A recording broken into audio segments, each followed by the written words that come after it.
Hey, everybody, and welcome to IndieQuest, a celebration of the indie and obscure. My name is Josh, and I'm here with my co-host, Steve. How you doing today, man? Man, I'm doing good, except for right as we started recording, a cat hair got on my nose. So if that's the worst thing happening to me today, I guess I can't complain, right?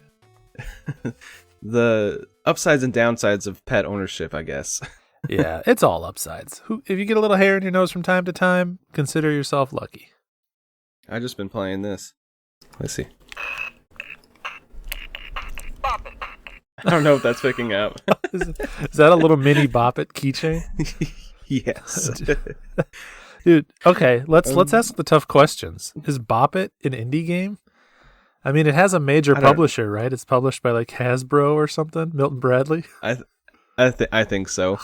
No, I was in here the other day, and then Sierra, my fiance, came in. She's like, "Here, I think you'd like this." And I'm just like, "What is this?" And it's like a mini Bop It keychain. She's like, "The battery's dead." I'm like, "Oh, okay, whatever." So I'm just here at my desk, like fiddling with it, and then I did this, and it actually had battery, and I started just playing Bop It like all day today and yesterday. So funny story about Bop It. In music class in 5th grade, the teacher at the end of like lessons and stuff, in the biggest possible reach, would have the class take turns playing Bop It, because it's a sound based game. It's theoretically music-y. It's in the music arena.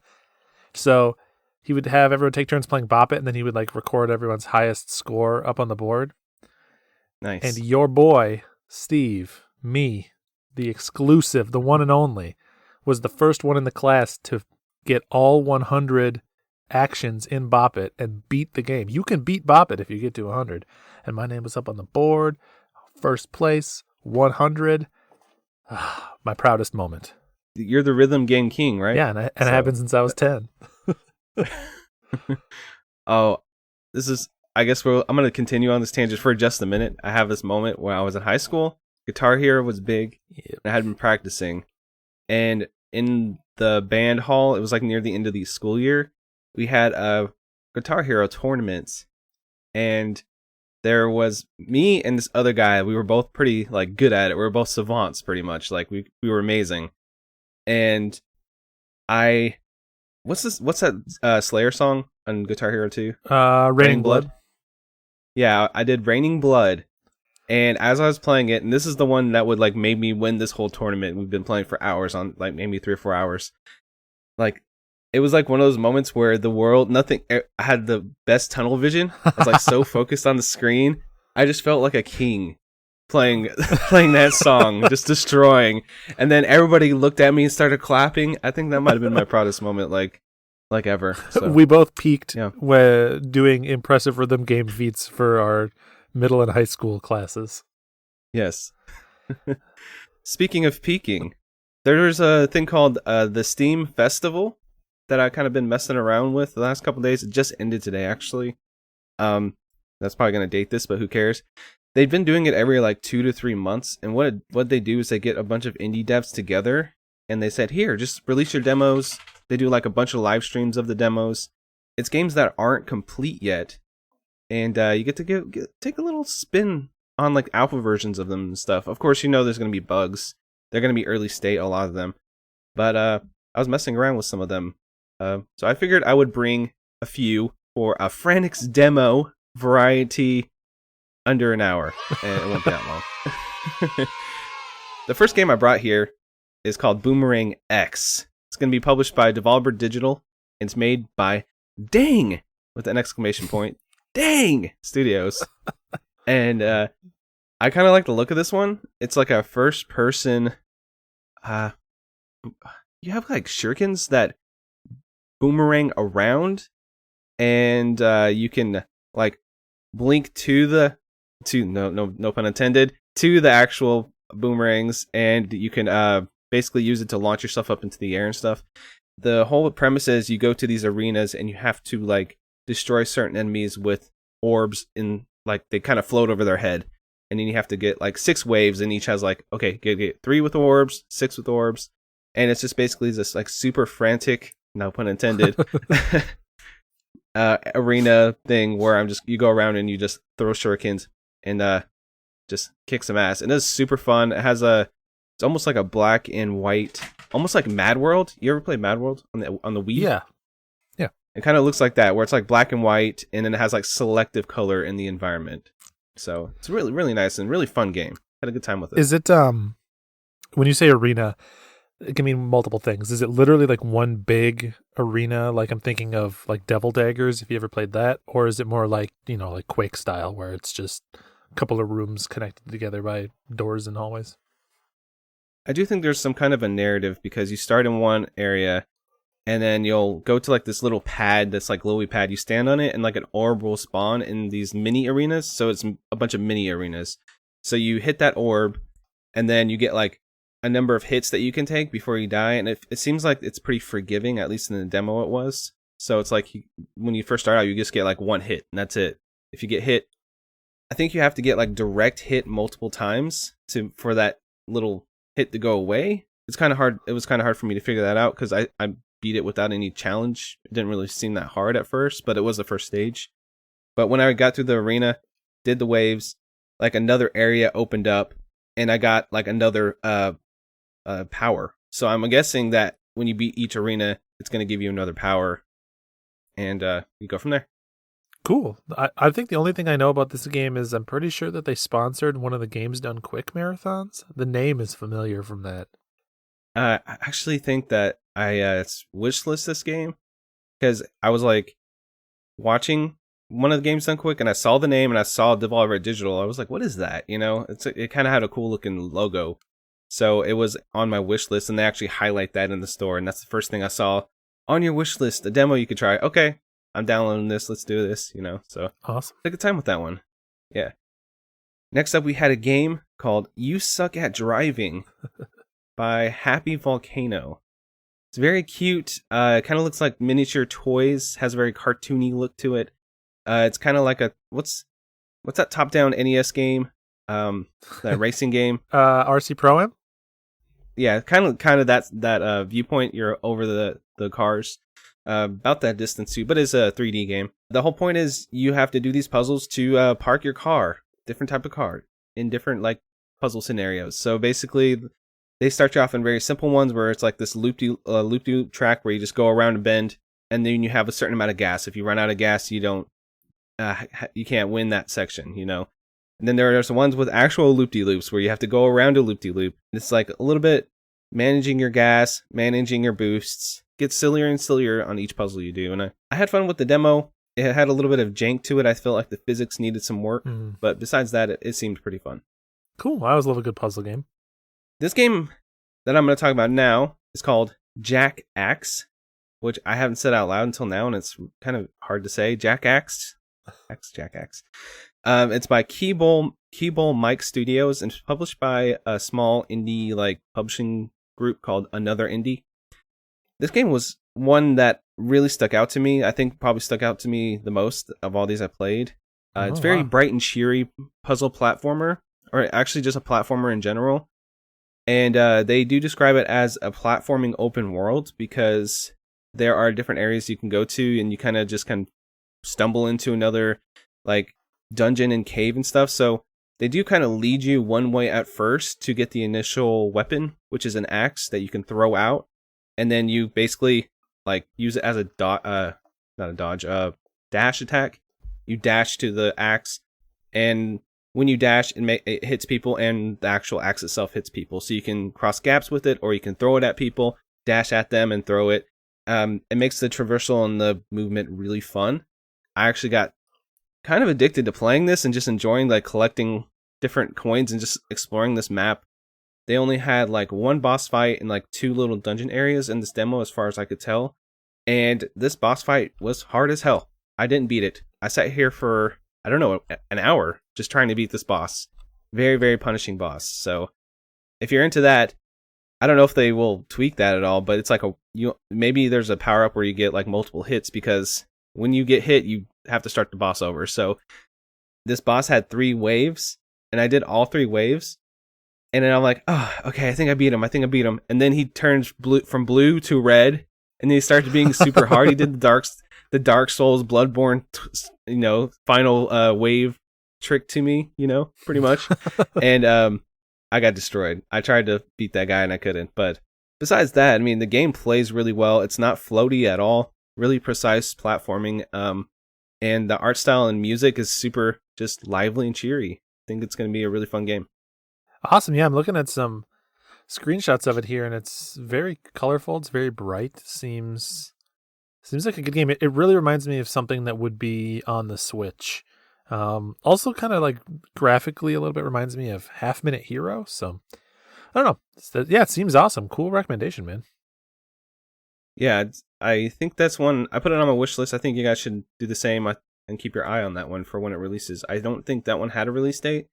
I think it was like, when it's bright and shiny and done, it had some kind of like quip like that. Like, it's going to be done when it's done type of thing. So it's one just to kind of keep your eye out on, or try the demo when they do another one of these Steam festivals, which they've been doing. Only got 2 little games left, which I just want to touch on super quick because not too much to say about them. But you've heard of a little game called Skatebird, right? Oh, absolutely. This is the one I'm most excited to hear your impressions on. Okay. It's by Glass Bottom Games. I think it's developed just by like one person. I think their name is Megan Fox. Literally, the person that's developing it. It's a skateboarding game. You play as a bird on a skateboard. There's a lot of things that control similar to Tony Hawk, but this game does feel very early. I can say that. I felt like the controls were a little janky at times, but you do get to the point where you can do like some lines and do this Tony Hawk thing, but there are added mechanics because you're a bird. You can do like mini double jumps because you can flap your wings, so you can get a little bit more air. Or say like you hit a half pipe, you go up really high, you can get to a double jump and then hit like a grinding rail way up in the sky, and then grind off of it, do another double jump, and get onto like a half pipe and do like a transfer into it down, ways and stuff like that. So they have a lot of like just adds a little bit more mobility, upward mobility to your moveset. But I do think the actual like act of doing the tricks and then like chaining them together and like landing stuff feels just not tight enough yet. But I'm sure this is the reason they release these demos, to get more feedback and keep working on it, because it's technically still in alpha right now. So I think this game, if it keeps going this line and they keep improving how it feels and just like tighten up all the little loose ends and the janky parts, I think it's going to be a really fun game. Skateboarding games are tricky, Like, when you think about skateboarding games, you think of Tony Hawk, obviously, as kind of the gold standard. And then, I don't know, maybe some like Skate or Die on NES, or like Skate and Destroy or Thrasher on PS1 or whatever it is. But like, there's not a lot of skate games that aren't Tony Hawk. So it's sort of like, you either hit this amazing AAA benchmark or you noticeably fall short. So I hope that they can kind of find their voice in that genre, because the concept is so freaking strong. It's amazing.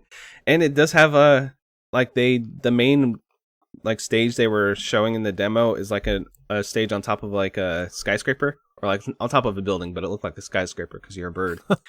You actually have a buddy there that you talk to. There's like little dialogue things to do missions. And then there's like this giant seagull that will save you. It's like, here, go ahead and try to get on the top of this building and then jump off the building and I'll save you. Just try that. And that was like one of the mission objectives. So you had to get all the way up on top of the building, just dive off, and then you see the seagull just to grab you.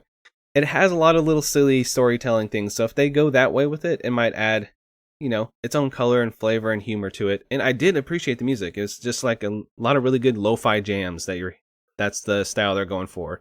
They're not going for like Tony Hawk soundtrack. They're going for like, let's throw on some chill tunes. There's some really good chill stuff going on there. And I noticed a couple of the songs had a lot of bird puns in them, which really adds to it. There's a metal band. I wish I could remember the name of them now, but they're like a pirate themed heavy metal group that the vocals are all done by a bird. So maybe they can license some of that band's music. That'd be awesome. Yeah. But yeah, that's one that I'm going to keep trying out demos as they come out and just kind of keep my eye on it, because like you said, it's such a strong concept. And maybe that should have been the closer, but this one I did like and enjoyed my time with. It's called Shady Knight, and it's by a guy named Alexi, or Captain Psy. CPTN Psy. So I'm guessing that's his username. this game's cool. It kind of has a parkour-y feel to it. Most of the stages are like towers that you're climbing, and you have a jump, and you can grab onto like different ledges, and you can grab onto these hooks as you jump, and then you have like a slide, a kick, and just different moves that you can chain together to basically climb these towers as fast as you can and like do as much damage to the enemies as you can. The cool mechanic they have is if you kick the guys, they kind of don't have really fun, like realistic physics. They kind of float in the air a little bit, so you can like kick them, jump at them, stab them a few times, just kind of get some air juggles going. It's just a really fun and frenetic game. It kind of has a simple art style. It looks almost cel-shaded-ish. It's kind of just very simple and polygonal, but I think it's still pretty early. But what they have so far right now, I had a good time with, and it was just a really fun and nice little platformy thing. I don't know how deep it's going to get, but what I played, I enjoyed. Seems pretty cool. It's like Thief meets Mirror's Edge. It's real smooth and pretty in the trailers and stuff that they show. I bet speedruns for Shady Knight are going to be ridiculous. It seems like a really cool game. I definitely will keep my eye on this one. Yeah, and they do the thing that like a DMC does, or Devil May Cry does. After each tower, they give you a letter grade, so you can get anywhere from S tier to F tier. So there's going to be speed runs like Tower 5-5, S tier, speed run or whatever. So that's always a lot of fun to watch. And the moveset is fluid enough to where I think that the people that are really good at this are going to be doing some amazing feats, and it's going to just look really awesome. Seems like a very high skill cap game, which is awesome. So let me ask, of these 5 demos that you tried, what one are you leaving most excited about? I think that it's going to be Jackaxe. I just still kind of weird to say out loud. I just read it a bunch. The gameplay just really stuck out to me. I just think it's a really smooth and fun 2D side scroller. It has a lot of charm to it, and I just kind of want to go back and try to beat that boss. So it's good enough to get it hooks in me just a little bit. I didn't actually have a chance to go back today and beat it or try it again because some of these demos expired today. So if the demo's gone, it's gone for me. So I can't go back and try it again. Aww. But I do think it plays really well, and I'm interested to see what other power-ups you get along the way that will increase your movement and everything, because I feel like it's that type of, Metroidvania style thing where you just keep getting more powers to increase your moveset, which sounds like a lot of fun. Yeah, it looks like a lot of fun too. So cool. Well, I hope anyone out there can check out Jackaxe or any of the games that you talked about that sound interesting, and maybe they'll find a cool new game to play for themselves. Yeah, and if you guys like that segment, let us know, and we'll do it again when the next Steam festival comes around. If we're good at one thing, it's segments, all right? We've released probably twice as many segments as we have episodes at this point. So, whatever ones you love the most, you let us know and we'll bring back. All right, well, let's do the main topic, the main segment we always do, our indie picks. And I bet you have one that you like. A game that you like, you want to talk about. So why don't we just jump into it? What do you got for me today? Believe it or not, I did in fact bring an indie pick. So I'm going to talk today about a game called The Pedestrian, which it was new to me, but I guess this is a game that's been out for a little while now. So it's developed by Skookum Arts, which is just a fun name to say. I mean, that's just something that you want to say. And it was released January 29th, 2020. But then a year later, like literally 1 year later, on like the 1 year anniversary, it was released on PS4 and PS5 on January 29th, 2021. And that's the version that I played. So Pedestrian is, the kind of elevator pitch for it is it's a puzzle platformer. So, you're pushing cubes and trying to go from A to B, but all of it takes place on like construction signs and road signs. So if you imagine like controlling a stick man, like the guy that you'd see on the image of a guy for the bathroom, or like the crosswalk guy when you're standing at a light, imagine that guy, and you're just doing some like relatively complex puzzle platforming, jumping between different road signs. So everything you do is on the signs, it's all simple lines and stuff, but then all around you is this full, lush, like fully animated city and world. So it's got just a bonkers aesthetic. It's so cool. And it's so impressive to me the way that they've added so much life to such a simple concept. I think they did a good job there. I was going to say, I saw the trailer for this during, I think, State of Play. That's the first time I had my experience, exposure to this. The way that it was showed off didn't make it particularly look fun. It had a cool aesthetic, but is the gameplay itself actually fun to go through? Because I wasn't completely sold from the trailers. So that a little bit depends on how much you enjoy puzzle platformers.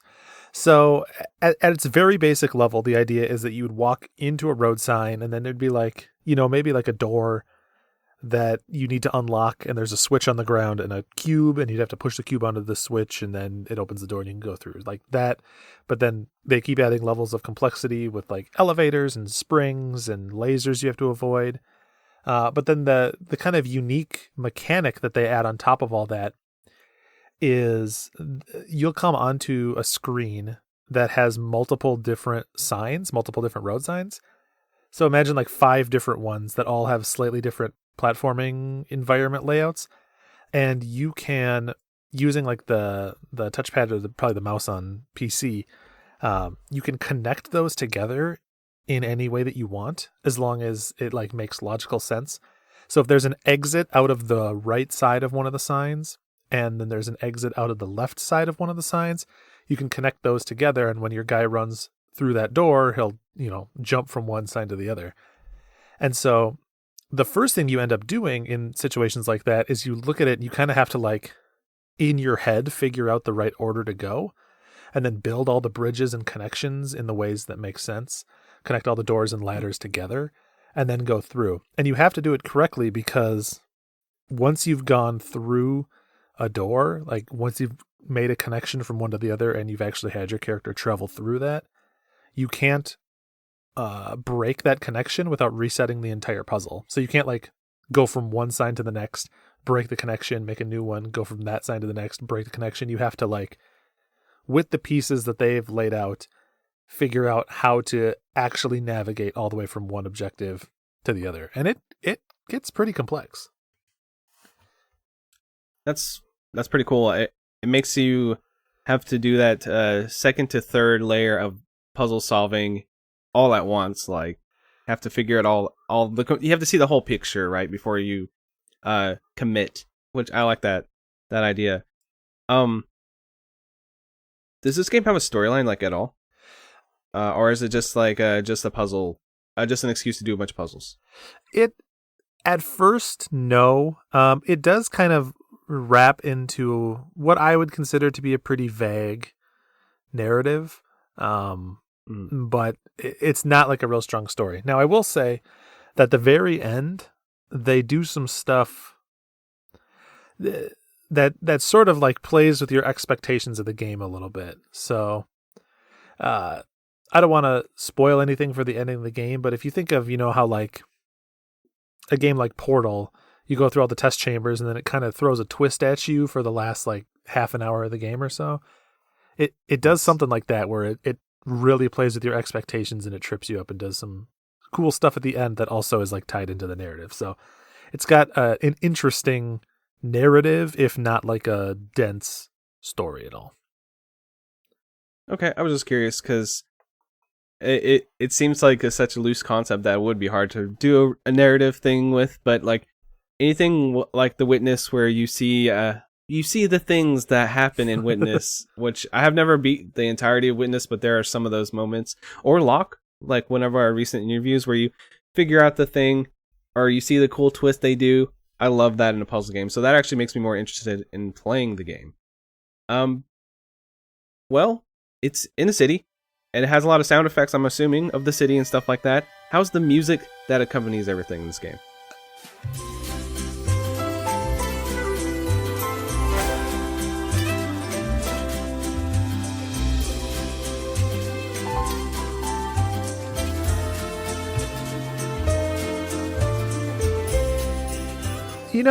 I don't know that it's a soundtrack that I would listen to all the time, but it fits the theme of the game pretty well. It has kind of an elevator music vibe, but a little jauntier, little poppier. So it's pleasant, a tone appropriate music that goes well with the game, I think. And on top of the music, there's also all kinds of like background city noises, and you'll be a sign hanging from a light post, but then there'll be traffic and people walking in the background and stuff. And it's like the sounds of the city themselves end up like adding to the environment just as much as the soundtrack does. I really can't get over, like, what really impressed me about this game. You think about any typical game that gets designed, right? And they build their world, they build the environments that you're going to be in, and then they have to pepper it with some like extra stuff, right? Like you have to add some window dressing, you have to add some little props here and there to kind of fill in the world to make it feel more alive. In this game, the main puzzles are on these really simple flat color straight line signs. So probably 90%, 95% of their time spent on the art direction of this game is all spent on background details that you might not even really ever look at or notice, or you might run by and only see for 5-10 seconds. So it's just funny and like impressive to me how much they like the expectations of their art department must have been flipped. I say art department, I don't know how many people it was that worked on it, but yeah, they just had to put so much time and like effort into these backgrounds, and they did a great job. It's just, I hope people appreciate them when they play the game. I could see this being one of those where someone prototypes the game and it's just the signs. Yep. It's like, hey, I made a stick figure do a thing.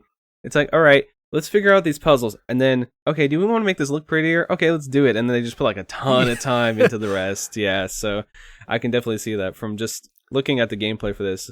Oh, wow. Is there any like other things you want to mention before we put it on the log? Before we drop it on the log.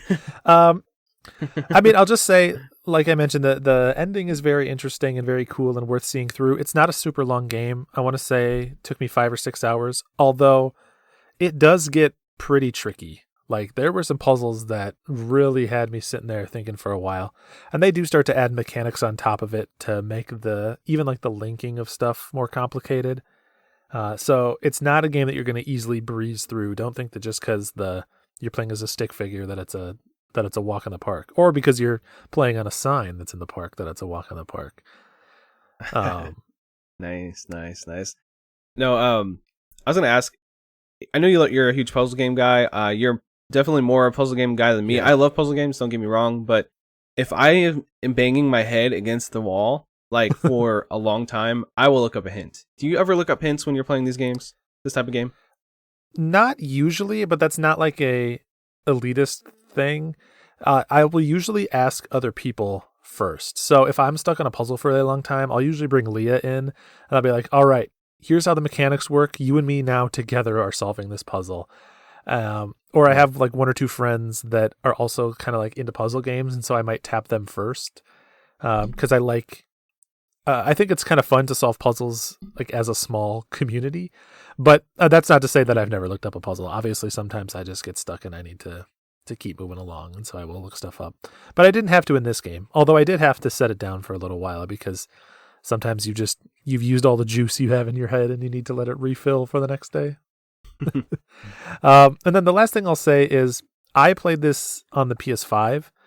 And if you're a fan of the haptic feedback and the adaptive triggers and stuff like I am, they take advantage of that. And they don't use it too heavy-handedly, but like, you can feel your character running around basically inside the controller, like the little tippy-tappy footsteps of your stick guy running around. And they do a couple other things with it too. So I was excited to see that the PS5 version was not just a straight port of the PS4 version and actually did leverage some of that stuff. That's awesome. That's probably one of my favorite things about this console. Same. The PS5 is just like, what game can I just feel the cool triggers with? What game can I feel the cool vibrations with? So hearing that this has it makes me want to play it even more. So I'm probably going to pick this one up just from all the stuff you've been talking about. You kind of sold me, sounds like, but where would you want to put it on our quest log? Oh, this one's really hard for me. I had a lot of fun with it. I would say if I was going to have to critique it at all, sometimes I feel like the puzzles were like pretty hard without a lot of on ramp to that difficulty. Like it kind of goes from 0 to 60, and then also at the same time, there's a little bit of them. I just wish that there was more to the game. Basically, I love a short game, but I felt sometimes like they would introduce a mechanic and then they'd be done with it before I got my fill, and I'd want to go back for more. Mm-hmm. So, you'd think maybe that would hold it back, put on the side quest, but I think this one does barely eke out and make it a main quest game. So, I can't help it. I'm a freaking stan for puzzle platformers, and this one is good. And I feel like it's kind of going under the radar for people. And I think if you like stuff like Limbo, if you like stuff like, Fez, you'll like The Pedestrian. If you appreciate the puzzly aspects of it more than the artistic side of things. It's very mechanically focused, but very good. Awesome. And we didn't describe what the quest log was, which I'm going to do now. I'm going to do it right now. I'm not even going to edit this in earlier. He put that on a main quest, and what that means is a main quest is a game that you got to drop everything you're doing. You're watching Invader Zim, you're eating your nacho cheese Doritos with extra cheese on the side, I guess, dipping sauce. You're like, oh, okay, well, I'm done watching Invader Zim for the 50th time because this show's pretty damn awesome. Nickelodeon had like this huge renaissance in the 90s, and they had a lot of really great shows, including Hey Arnold and Invader Zim. Those were all excellent shows. I would call those main quests for TV shows. This is falling apart as I'm trying to put it together in my head, but it means it's pure quality that you need to go play it right away. Drop everything you're doing. Don't even bother watching off the nacho cheese stains from your hand. Gunk up that PS5 controller and play some of The Pedestrian because it's a main quest game. Oh man! All right. Anyway, a side quest game, which is still a fantastic game. It's still a recommendation. We're all about that positive energy and the good vibes on IndieQuest. So, a side quest game is a game that is still an excellent recommendation, but has some caveats, some things that say, hey, maybe not, if you're not in the mood for this style of game, maybe put it on your backlog and check it out when you are. And I have noticed that some people are playing these side quest games and they become some of their favorite games of all time. So that's pretty awesome to see. Yeah, absolutely. We say it every episode, but if we're bringing it to the show, it's a recommendation. The quest logs, the main quest versus side quest, that's just how urgent of a recommendation do we feel it is. So if you hear a game talked about, it's already getting the IndieQuest stamp of approval in some capacity. You know what I just did? I was trying to do my usual rant about the main quest, and I just literally did that thing where you look on your desk and you just see the first thing, you just say the first thing that comes to your head. They have a little Invader Zim Dib action figure just sitting here, so I thought Invader Zim. All right, let's go off of that, and then it just fell apart, which I think is part of the charm anyway. Hey, you know what? You got to think of a new one of those every episode, so you got to start using whatever tools you have at your disposal. Okay, well, I did bring a game. Do you want to hear about it? If I say no, you're still going to talk about it anyways, right? I think so. We could talk about 90s Nickelodeon cartoons instead. Hey, Arnold, you want to talk about a little Cat Dog, Little Rocco's Modern Life? Cat Dog, man. How do they use the restroom? Anyway, my game I brought today is called Donut County. Have you heard of this game before? I have played this game before. Played it? Okay, awesome. It's developed by a guy named Ben Esposito and is published by good old Annapurna Productions. Awesome. Yeah. They always bring the big guns. They always bring some of the best games in the business, in my opinion. So this game is a very cartoony game. The art style, you play as kind of a dick of a raccoon named BK. So I actually brought a little description of the game to kind of set it up for you guys. Human Mira works for her friend BK, a raccoon, at the local donut shop in Donut County. She finds BK more interested in a new mobile app, trying to earn enough points for a quadcopter drone, which he does by scheduling the delivery of donuts to the residents of Donut County. However, Mira discovers that these aren't donuts being sent by the app. They're actually holes, which have been consuming the homes and residents of the entire place. So, fun premise. The main thing you do, the main gameplay concept of the game is you have a hole, and you drag the hole around the ground, and then when more things fall into it, the hole gets bigger and bigger, and you try to just get everything and suck everything up into the hole. Fun times. Now, this sure sounds familiar. Is there another game that's maybe an easy comparison for you to make? It's kind of like a Katamari Damacy, but instead of gigantic balls that you're just grabbing everything around as the ball gets bigger and bigger, of course, yeah, I love talking about balls on this show. Balls and holes, right? My favorite. Balls and holes. Anyway, giant hole. You put things in the hole and it gets bigger. Okay, sorry. I can't help myself. But instead of trying to make your balls bigger, you try to make your holes bigger. It's the easiest way to put it. The humor is really funny. It's very, I would say, internet-y, quirky humor. Yeah. Kind of has that feel to it. If you're into I guess Night in the Woods would be my, style of writing. It's kind of cutesy at times, kind of quirky, kind of sarcastic feeling to it. BK is just kind of a dick. He don't care about nothing. He's a raccoon that don't care about nothing with the cell phone, and he wants to suck your entire house into a hole. So, I had so much fun with this game. They do different things with the hole. Like, it actually ends up being a mechanic where they kind of play with your expectations. So say there's a scene where you suck up a bunch of corn, and then you have to go over a flame and you suck in like a campfire, and the corn pops into popcorn, and it knocks something else off, into the hole. So just little things like that, where they kind of just play with this mechanic and just do unique things with it. I just think that it's super short. It's like an hour long, and maybe at 2 hours at the very most if you play with it a little bit longer. But if you play with your hole a little bit longer, you get a lot more enjoyment out of it. That's what I've heard. But the more things, from beginning to end, this game is just a blast. I think it's hilarious, and just will put a gigantic smile on your face. Yeah, I remember when I played through it too. I was surprised at for such a short game, it has a pretty interesting story that kind of goes places a little bit. Did you end up feeling the same way?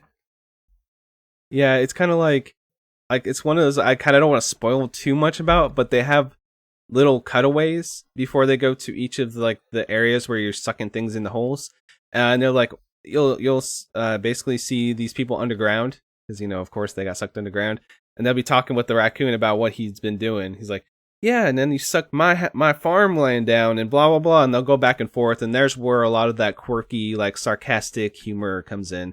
A lot of really fun one-liners in there that'll get you a good chuckle. And it has just one of the most insane endings that I don't think you could pull off by doing with any other mechanic or any other way. It's kind of worth just seeing that the ramp up to that ending, everything that's involved in all that entire ending sequence is just, it's hilarious, silly, and very clever, and I think that the story is just well worth visiting. Yeah, I totally agree with that. I had a lot of fun with the story, and I did particularly enjoy the ending. Something else that I got into, and maybe this is just because Annapurna has such a good ear, but they seem to only publish bangers. But how'd you feel about the soundtrack? Because I actually really like the music in this game.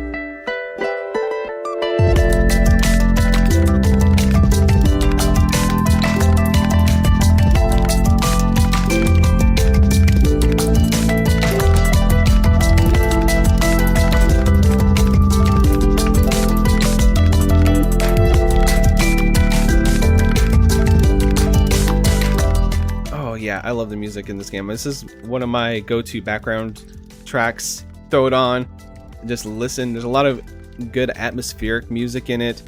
It's a lot of good variety. There's some lo-fi, some funk, some trip hop, some acoustic guitar.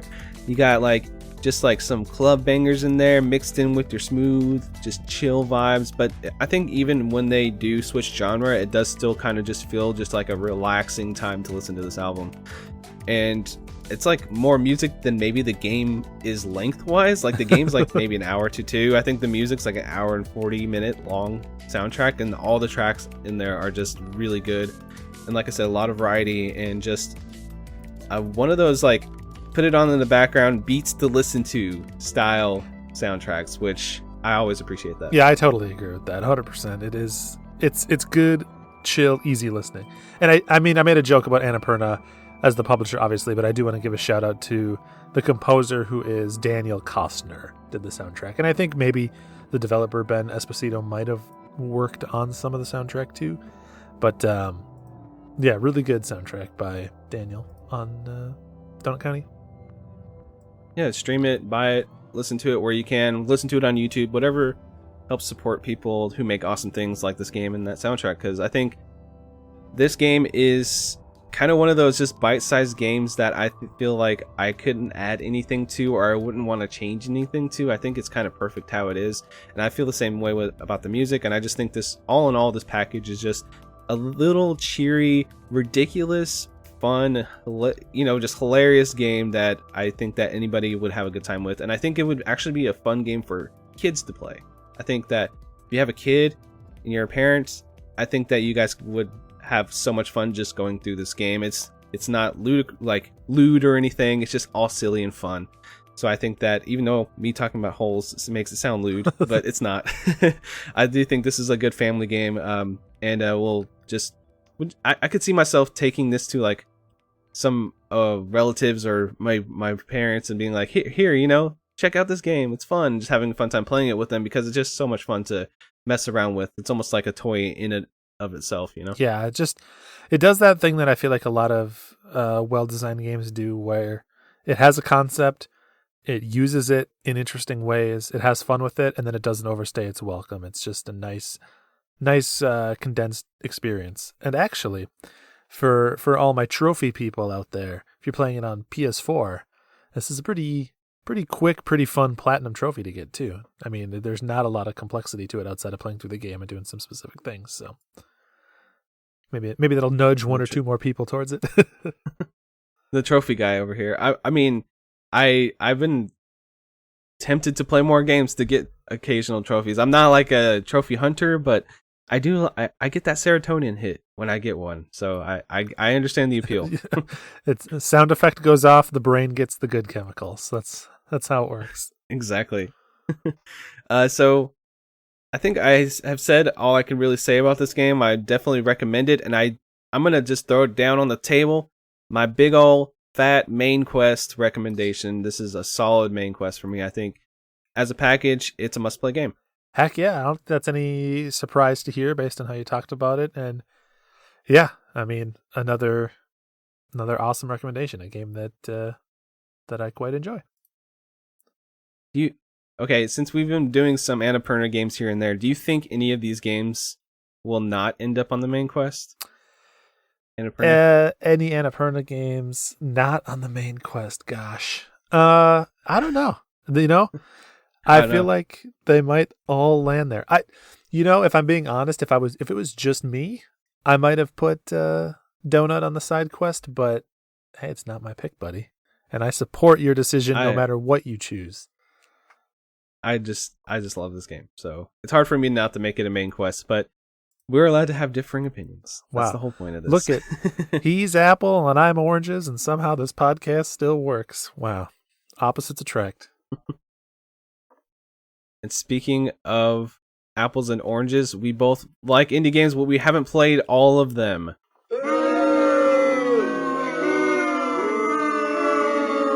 I don't know if that segue worked at all. Technically, that counts as a transition or as a segue, like in the strictest definition. Oh, okay. But yeah, we have this new segment I've been wanting to try out. I actually mentioned it on a previous episode. I don't know what episode it was. It's been a while, but brought up this concept of the pile of shame, the pile of shame.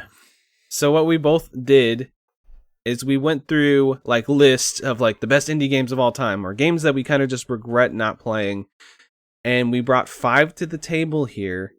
We're gonna list them all out. We'll give like a little explanation why we hadn't really played them. Maybe we haven't been feeling it, whatever. and we'll both go back and forth. We'll do I'll do all 5 of mine, and then Steve will do all 5 of his, and then we each pick one from the other person's list that they have to play, and then come back and talk about their experiences with. They don't have to beat it, but they at least have to give it the old college try. We're forcing the other person to essentially have to address one of these 5 grave errors that they've made in life. So do you want to go first, or do you want me to go first on this one? I'll go first. I'm curious before we get started. So did you, maybe not thematically, but how did you go about approaching your pile of shame? Because I'll say mine has a kind of a specific theme to it, which is not only are these 5 indie games that I've never played, but they're also all games that I own in some form and have never played. So these are all things that I've purchased. I think I have them all physically except for one of them. And I've played none of them. So it was like the double shame. For me, it was games I either have never touched or games where I have dabbled for less than 30 minutes on. So some of these I might have jumped into to kind of get a feel of what they are, but I never committed to them, and I kind of feel ashamed that I didn't on a couple of these. So pretty much I own all these games that I have on here, and some of them I've owned for years and years. So this will be a good opportunity to play some of them. Awesome. All right. Yeah. Why don't I go through my list here first, and I can give you a little bit of an explanation about each of them and why I have failed to get around to them. So my first one up is a game that is actually somewhat topical, even though it came out many years ago. And the first episode did. That's Kentucky Route Zero. So this is one that I've been following since the first episode. It's always looked cool to me, but when it comes to episodic games, I always just like to wait until all the episodes are out before I actually dig in, because I can't handle the anticipation of waiting for the next episode. Plus, I don't have a very good memory. By the time the second episode comes out, I'm not going to remember the first one. So, it's one that I'm very much interested in playing, and it just so happens that now that all 5 episodes are out, the physical versions have been coming out that are kind of the complete package. I think the TV edition's the name of it. And I kind of inadvertently ordered 2 copies of it. I ordered the complete Switch version from, I think, I Am 8-Bit. But then when the Annapurna collection came out on PS4, it was included in that too. So now I have both the PS4 and the Switch version. I'm not sure if I'll hang on to both, but it's definitely one that I feel bad that I haven't checked out yet. One that you're interested in at all? Yeah. This didn't make my list. This is one I do have on my backlog, but it's a game I know I'm going to play. Yes. This is one that I'm going to play this year, so I wasn't going to be like, here, make me play a game I was already going to play. You know what I mean? So it's just one of those, I know what the mood and tone of this game is, and I just kind of want to be in that mindset for it, and I haven't been there yet. But I will get around to it this year. I have a really strong feeling that when I do play it, it's going to be one that I really like, just based on what I've seen and what I know about it. So that's my first one. My second one here is Hyper Light Drifter. So I'm a fan of the action RPGs. I'm a big fan of Crosscode, for example. And this is kind of probably the big popular one that I have not gotten around to yet. It's also one that some friends of mine, specifically one, Courtney, I see you, that's been desperately begging me to play for a while now. And I will say that I've sort of already agreed to probably sometime this year play it on my stream, but it is hanging over my head, and it's one that I've wanted to play for some time now. It just seems really cool. I've played this game quite a bit. I would say I put 4 or 5 hours into it, so maybe not quite a bit, but a decent amount. And I love what I've played of it, but it's just one of those things where I was getting into it, and then some big game came out, and I put it to the side. So that is one that I wouldn't mind going back to sometime. It's not on my list so far. None of ours have matched up so far, but you never know, they might. But I definitely love the art style and the music, and that game is just that game screams Steve. I think you would love that game. So yeah, I can't wait to check it out. So awesome. Glad that you dug it too. My third one here is what I consider to be one of the long-standing classic indie games, and that's Papers, Please. So I think I've had this on Steam since like 2014 or 2015 kicking around. And I've more recently got the Vita version that Limited Run put out too. But this is one, and I think you kind of alluded to it with Kentucky Road Zero, where I know kind of the emotional expectation that this game is going to put on me. And I just have never fully like landed on whether or not it's the right time for that. But, you know, it's been so long that maybe it'll never be the right time for that. I'm not too sure. So it might be one that I just have to start and put myself into that space rather than wait for that headspace to find me. This is one that I don't know if I ever actually want to play. I watched somebody play through this game like on Twitch or something, and I feel like I got my fill just watching somebody play it. I don't know if I want to put myself through it. You know what I mean? I own this game, but I've never actually booted it up myself. But I love what they do with this game. I think it's a really fascinating game, just on the whole. Nice. Yeah, it's thankfully I've avoided almost everything about it. Actually, for all these games that I'm talking about, I have really not seen anyone stream them. I haven't really watched any gameplay. I've seen screenshots for them, and I am just kind of generally aware of games through Twitter and other stuff culturally. So like I know what's up with them, but in terms of the actual specific experience, I think it'll be pretty unique for me. But now we come to my number 4, and this is the one that I am most embarrassed to say. I am willing to basically hang myself up for you all to throw tomatoes at. And it's not a game that probably anybody is thinking of other than me, but my 4th one is Finding Paradise. Are you aware of Finding Paradise? I don't know what this game is at all. Now, as soon as I tell you what it is, you're gonna yell at me.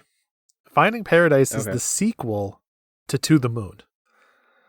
It is the narrative follow-up to the Moon, one of my all-time favorite games. So that developer, Con Gao is his name. He made To the Moon, and then he made Bird Story, which was like kind of like a mini game, like a shorter kind of like almost like an intermission type game.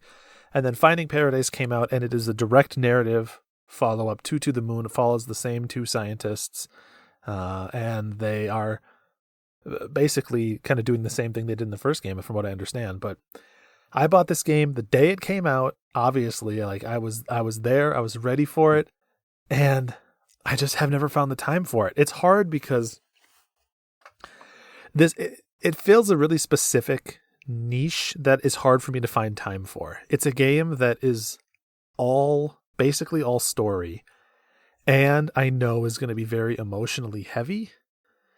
And it's a PC game.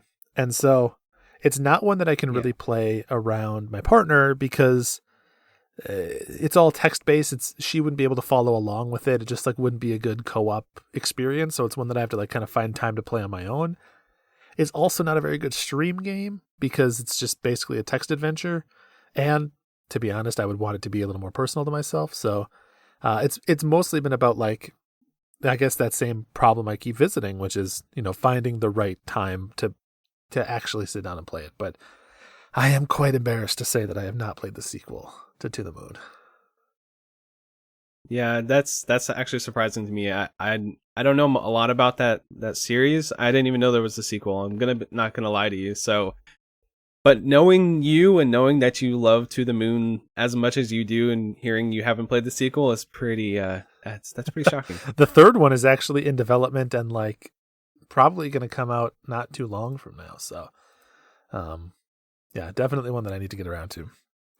And then my 4th one, again, maybe I should have ended with Finding Paradise, but my last one here is one that, again, I've been really interested in playing for many years and just haven't gotten around to yet. Not really even a good excuse for why.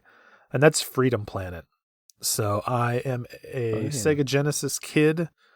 I grew up on the Sega Genesis, not the Super Nintendo. Sonic the Hedgehog was my jam. And so Freedom Planet, which is very lovingly inspired by Sonic, is something that I know it'll be right up my alley. And I've wanted to play this for a long time, and I just haven't. There's just a lot of video games in the world, man. There's a lot of video games.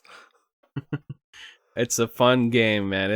It feels like the ideal fan Sonic game, I guess. You know what I mean? It's not Sonic, but if you close your eyes, or if you like blurred your eyes a little bit as you're playing, you'd think you were playing Sonic. You know what I mean? That type of thing. Yeah, and it came out before Sonic Mania too, so it was like the true original like Sonic love letter. So yep. So yeah, those are my 5: Kentucky Route Zero, Hyper Light Drifter, Papers, Please, Finding Paradise, and Freedom Planet.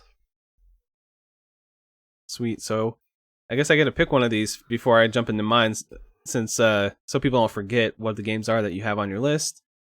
I'm going to give you Finding Paradise. I think you need to play it. I appreciate that. I feel like that's the one of all of them that stands out like a sore thumb. And I was like, I'll be surprised if he doesn't pick this one. So, yeah, it stands out the most. The other ones I know you're probably going to play eventually, but I feel like you loving that original game and not playing the sequel to it is kind of like, come on, dude. It's going to nudge you that way. Play it. And then come back and let us know how you feel. Yeah, it just doesn't make sense. That would be like someone loving IndieQuest and not giving us 5-star review on iTunes. Like it just doesn't compute, right? Exactly. Yeah. Exactly. But awesome. Yeah, I'm happy to finally get kind of the kick in the backside to go ahead and play it. So I will report back. But tell you what though, I'm not the only one here up on the stocks, all right? I've got Rotten Tomatoes and Cantaloupes in hand, and I'm ready to toss them at you. So why don't you hit me with your wall of shame? I think these are going to be harder for you to pick one from, because there are some big ones on here. Whew. So, number 1, a game from a studio that I fell in love with their game last year, Hades. I never played their first game, Bastion, ever. Wow, interesting. You know, my runner-up 6th one that I was debating between that and Freedom Planet was actually Transistor. So, cool. Nice. Yeah, I know the concept of Bastion. I know how it plays. I know about the narrator. I know kind of what it's all about. But I've never really sat down and give it, like, I feel like I've played like the first 5 minutes, like to see if it played on my old computer or something, but I haven't actually like played it, you know. So that's one I've always wanted to give it a shot. I know it's really highly praised and people love it. So, and I've actually listened to the soundtrack quite a bit. I enjoy the soundtrack. So I just never got around to it. That's an interesting one. Yeah, I would consider that one of the pillars of kind of the mid 2010 indie scene, right? Like that was a big breakout hit in the 360 era. So, interesting to hear what you haven't played. I'm fascinated. I'm already like that. Bastion sets a certain pace that I'm very excited to see what the next 4 games meet. This one's a big one. Number 2. Okay. All right, let me set the scene a little bit. There was a Smash review recently, and then there was a song that played, and then people were freaking out. Final Fantasy VII is not a indie game. Sephiroth. There could be a few things. That could be, but it's a little old game that it's not really in my wheelhouse, but I feel like it's on my a pile of shame, because it's one that I feel like I need to experience, and that's Undertale. Wow, interesting. For my money, I would have sworn you had played this. So cool. All right. What do you know about it? Well, walk me through your excuse. My excuse, yeah. I know it's Earthbound style combat. And I played a decent amount of Earthbound, and I didn't really enjoy playing it that much. I like the storyline. I just know that it's that style of combat, and that's just not my thing. But I know the storyline's cool, so that's my. I'll help you out here then. Actually, the combat really isn't like Earthbound at all. Visually, the game's kind of like Earthbound, and it is a turn-based RPG.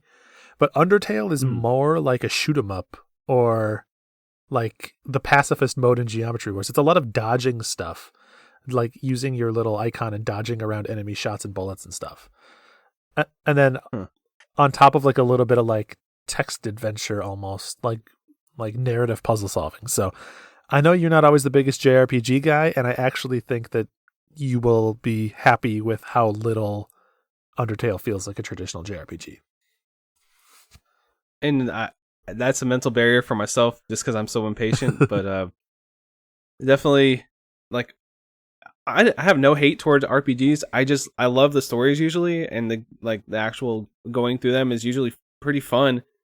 It's just, I don't know. I I don't know if it's my ADHD mind or what. I just like, all right, I want to like push this button and stuff happen. I don't want to wait around. So I just have a weird nitpick. But I do know a lot of people love this game, and that people have told me, Josh, you would like this game. I just never gave it a shot. Cool. Interesting, man. Hit me with number 3. Let's keep this train rolling. Number 3 is going to be one that you're going to be sad face about, that I haven't played, which I'm pretty sure you know I haven't played already, and that's To the Moon. I did know you haven't played To the Moon. That's true. Yeah, and this game's definitely in my wheelhouse. Super emotional story, get you in the feels, get some tears going. I'm all about that. So, yeah, I haven't played it. It's definitely one that I actually recently purchased on the sale in the hopes that I would have played it already by now for IndieQuest. Because I was like, I'm going to bring To the Moon to IndieQuest because I know Steve likes it. I'm going to beat him to the punch, and this will be a fresh playthrough. That's my thought process, but I never actually did it. So that's why it's on my pile of shame right now. What people that don't know is that's like your secret goal for IndieQuest is to bring all the games I like before I get around to them. Like I keep them all sacred where I'm like, I don't want to bring that game. It's not the right time to bring that game. I need to bring that game in the perfect moment. And then you're like, forget it. I'm bringing it anyways. I'm talking about Outer Wilds. Welcome to the new year, punk. Well, we did Outer Wilds, but we did a special thing where we did a big spoiler thing. So if I ever brought a game that was in your heart, I'll bring it. I think lately we've been telling each other the games like the last few times. Like I feel like that's a little better, especially if it's a bigger one. Like we're gonna bring To the Moon. Okay, well this has got to be a special episode then. If I did that. Yeah, so. but basically whenever the stars align like that, it kind of just naturally turns into a special episode themed around that game because we both have so much to say about it. Exactly. All right, number 4. It's a pretty big one, pretty popular one that I just haven't sunk any time into. Hollow Knight. Yo, Mike.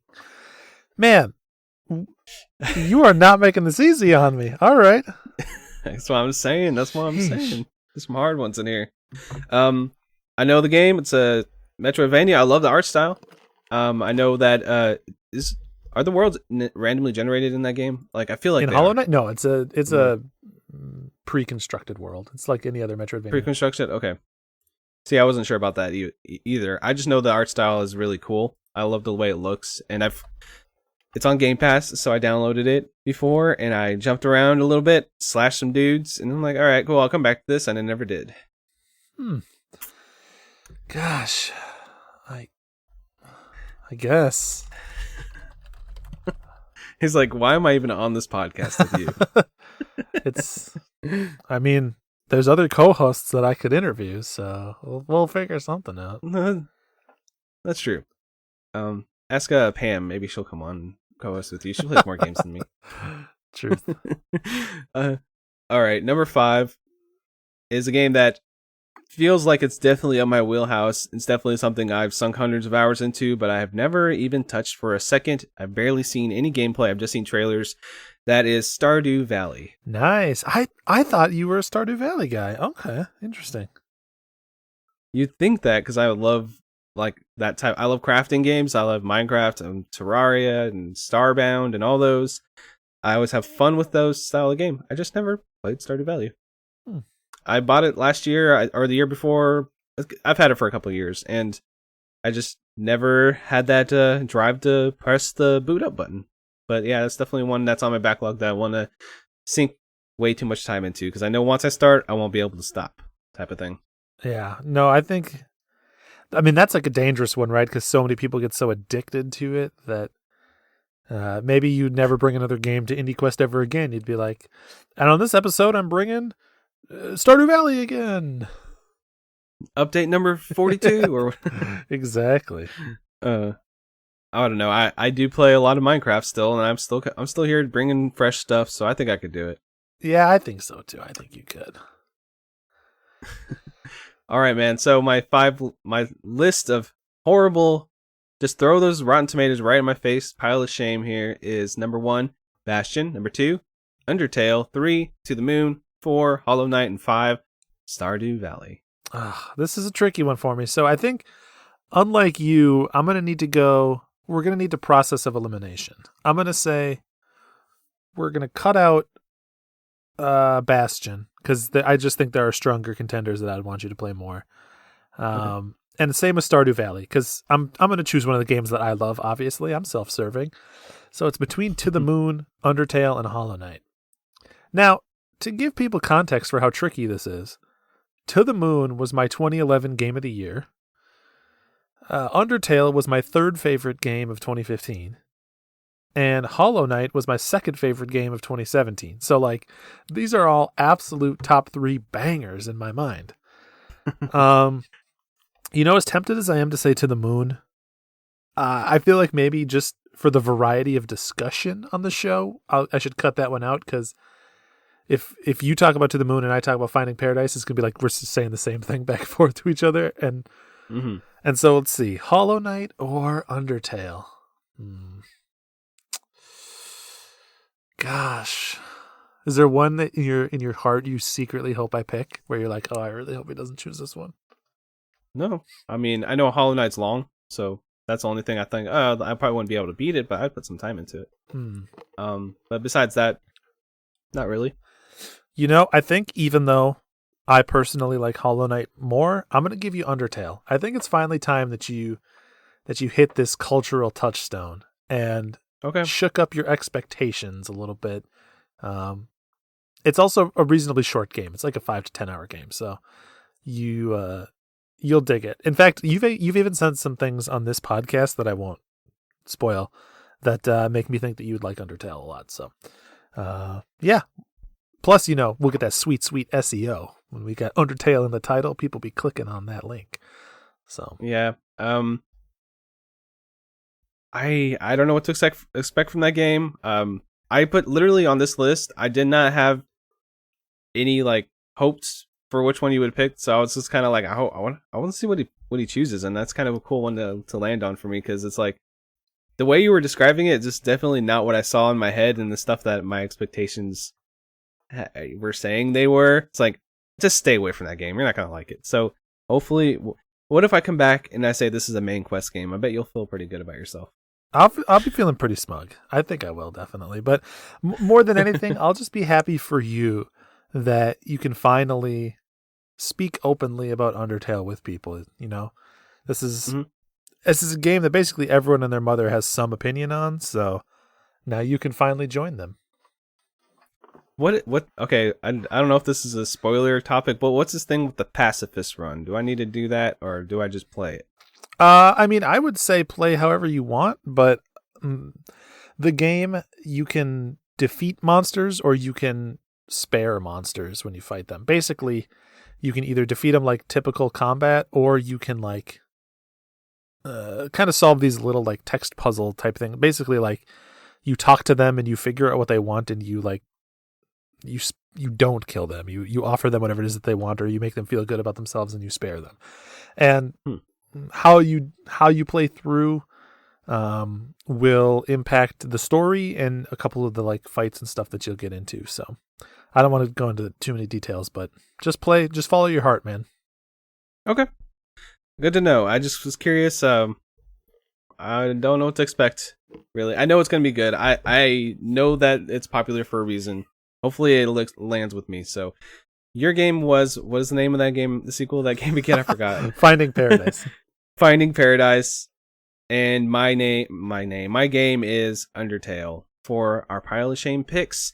And don't expect us to come next episode maybe with it, but in the future, maybe a couple episodes down the line, we'll come back, we'll revisit this, and we'll have either there'll be a side like our indie pick discussion, or we'll say, I don't know, play that, but it's not going to be on my quest. I feel like both of these probably will end up on the quest log, but anyway, we'll come back a couple episodes from now and hit up these games and give our opinions. Yeah, they'll either show up as indie picks, or we'll at least add in a little segment to talk through what we thought about them and how far we got, stuff like that. But yeah, if you like the Pile of Shame, let us know if it's a segment you'd like us to keep doing in the future. I'm also curious, let us know, do you think if we do it again, would you rather we bring 5 fresh new games, or would you rather that we slot in one new one into the same pile of shame and then have the person pick from that? We'll see what the people like more. I think that either one could be interesting, because me taking this list and then just saying, get rid of Undertale and then just throwing something else into number 2 would be kind of fun. I don't know. You never know. Yeah, and I think if we did it that way, it would probably turn into a more regular segment. So we're here. We're the voices for the people. We want to know what you guys think. So if you like the segment, or if you want to hear more, you have thoughts on how it should work in the future, let us know. In fact, Josh, if they want to reach out to us and let us know, how might they best do that? Well, they can follow us on Twitter at IndieQuestPod, or they can send us an email, IndieQuestPod@gmail.com. Question, concern, comment, segment ideas, like the segment we were talking about. What should we do with the pile of shame? Anything you have on your mind, give us emails, man. We haven't gotten very many emails. I think we've gotten 1 or 2. Let's send us like a bunch of emails, not one person. Everybody send us an email. Say, hey, what's up? Let us know, and we'll read it on the show. We'll have a conversation. You get your name mentioned. It's always a good time. Yeah, absolutely. And I tricked him into diving right into the outro, but I do want to thank everybody for hanging out with us. Hopefully you enjoyed the indie picks this time. Hopefully you're enjoying the quest log. You're finding some good games to appreciate. And yeah, I mean, we just want to give like a real heartfelt thank you to everybody that listens. The show, it's been a success by basically any metric we could have, right? We've had a lot of positive feedback about the show itself. We've heard from a lot of people about them getting recommendations on games that they really loved. So yeah, it makes us feel good, and we're happy to keep doing it. So just a quick thanks for everybody that's out there that listens. We appreciate it a lot. Yeah, definitely. This is the show I'm not gonna say I look forward to the most because I don't want to offend anybody, but I look forward to this show. It's nothing I dread doing, because you get something that's on a schedule. You're like, man, I don't really want to do that. But today I woke up fresh-eyed, bushy-tailed. I'm like, I'm ready to talk about some damn indie games. I get really excited about the show. I love putting it together. I love that we're kind of been free form with the segments. We had an interview. We're probably gonna do more of those, stuff like that. Just keeping the show fresh, and it's just been so fun to put this show together, play some awesome games, and just seeing anybody like tag us like, hey, I played this game, thanks so much. Oh, I play whatever game it is. It just makes me feel warm and fuzzy inside. I love it. Yeah, same. And you could tell that we like recording it and that we genuinely love the show, because if you don't know, it may be evident to you, it may not be, but we have a nice hearty backlog of episodes for this show. We record them so fast we can't even put them out in time. All right, that's how much we are into the indie games. So there is plenty more to come. But we love this podcast. We love all of you. But we're also part of the Polymedia Network, which is full of all kinds of other good shows, gaming and non-gaming related. What's one of your favorites, Josh? I, for one, love Petey's Power Hour, where she talks about alcohol, because I like to get my drink on occasionally, and I kind of stay in my lane. You know what I mean? It's like, oh, I know what I like. This is what I like. But listening to her passionately talk about the history of all these different alcoholic products, bring on a guest, they get to hear it for the first time. I get to learn a little bit about something I probably would never look into myself. It's just a really informative and fun show. Do any shows stick out to you, man? They all do. I would say Polykill because I'm a co-host on that one too. But you know what? I'll give a shout out to Tales of the Lesser Medium, which is a different kind of podcast than most that you listen to. I'm not going to disparage us too much, but it's not hard to find a podcast of just a couple of dudes talking about games, all right? We're good at that. But what if you wanted a comedy-based structured show covering the storylines of different games and game series? Well, got good news for you. That is Tales of the Lesser Medium. They just released their latest season 3, covering the story of the Half-Life games. They talk about Half-Life 1 and 2, as well as episodes 1 and 2. And yeah, genuinely funny show, and absolutely worthy of your subscription and time. Dude, I was listening to the Half-Life season. I'm a huge Half-Life head, I guess. I love Half-Life. It's one of my favorite gameplay series, just from like how fun it is to play and stuff. It just like it gives me all that nostalgia feel. So hearing them kind of like, not hate on it, but like kind of make fun and poke fun at all the holes in the story, and then make all these silly characters along the way. I was just at work, like just cracking up. Like people were looking at me like I even had my mask on, but people could tell I was just busting out laughing at some of this stuff they were talking about. So yeah, that show is genuinely funny, and I can be pretty picky when it comes to humor and stuff. So I don't know. Take my word for it. It's funny. Check it out. Yeah. And for all the other shows on the network, you can check out polymedianetwork.com. Cool network run by cool people. Awesome. Steve, we've plugged other people's things. Where can they find you on the interwebs? You can find me on Twitter and Twitch at BlinkOom. That's OOMM, like, my gosh, indie games are wonderful. How about you, Josh? Where can they find you? I was waiting. I was like, he's like, is he not going to mention me?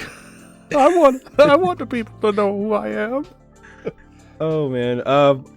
I just send everybody to my Twitter at Frantic Society. My personal show has relaunched, which is Frantic Thoughts, which is literally just an audio blog of my life where I talk about things I love, sometimes get real, and I just pretty much turn a microphone on and I just start talking. So that's a really fun show I love doing. On top of my other projects, which you can find there, including my movie show, Box Office Bliss, which I do with a good friend, Rusty. It is a excellent show. And Frantic Thoughts is an excellent show as well.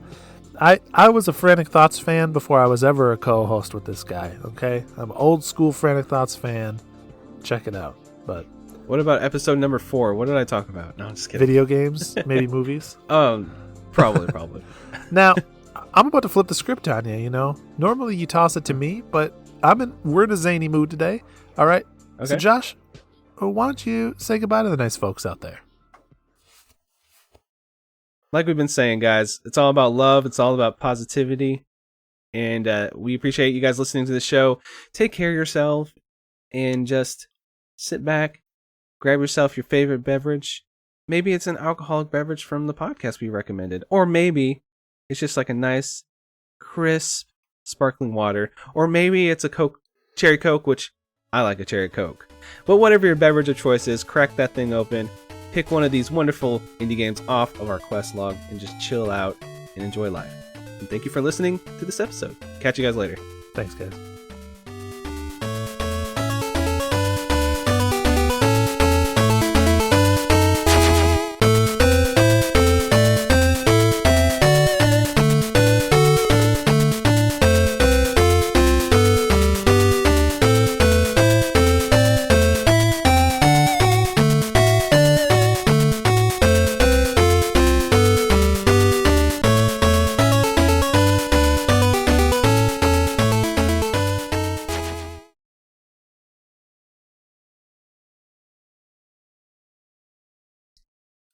At the end, everybody were like, it's all about love.